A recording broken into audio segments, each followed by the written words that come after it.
Welcome to A1 TV Telugu news. నేను భువన. Details చూద్దాం. శ్రీకాకుళంలో all India state pensioners federation ఆధ్వర్యంలో నిరసన కార్యక్రమం నిర్వహించారు.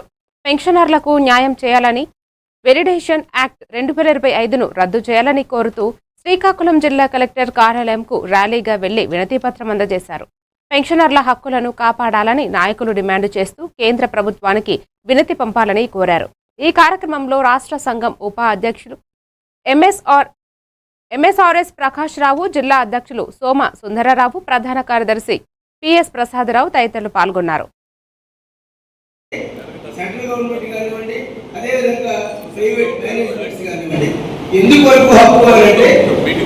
సుమారుగా 30 నుంచి 40 సంవత్సరాల పాటు ప్రభుత్వం కొరకు ప్రజల కొరకు సేవ చేసినటువంటి వారు పదవీ విరమణ చేసిన తర్వాత సుఖవంతమైనటువంటి జీవనాన్ని గడపాలి అంటే లంసమ్ అమౌంట్ సుప్రీంకోర్టు తీర్పు మేరకు 30 నుంచి 40 సంవత్సరాల సర్వీస్ చేసిన ఉద్యోగులు రిటైర్ అయిన తర్వాత పెన్షన్ అనేది హక్కుగా భావించి సుప్రీంకోర్టు తీర్పు మేరకు కేంద్ర రాష్ట్ర ప్రభుత్వాలు ఉద్యోగ విరమణ అనంతరం పెన్షన్ ఇవ్వడం అన్నటువంటిది నేటి వరకు జరుగుతూ ఉంది.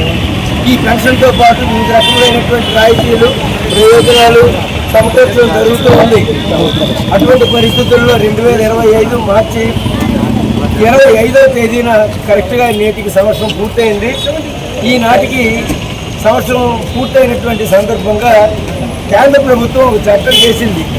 ఆ చట్టంలో భాగంగా ఆ చట్టంలో పెన్షనర్లకు భవిష్యత్తులో ఎటువంటి రాయితీలు ఉండవని, పెన్షనర్లకు పిఆర్సీ అన్నటువంటి భవిష్యత్తులో వర్తించదని, అలానే ఉన్నటువంటి డిఏలు ఇచ్చేటటువంటి ఎన్హాన్స్ చేసినటువంటి డిఏలు ఇచ్చే పరిస్థితి ఉండదని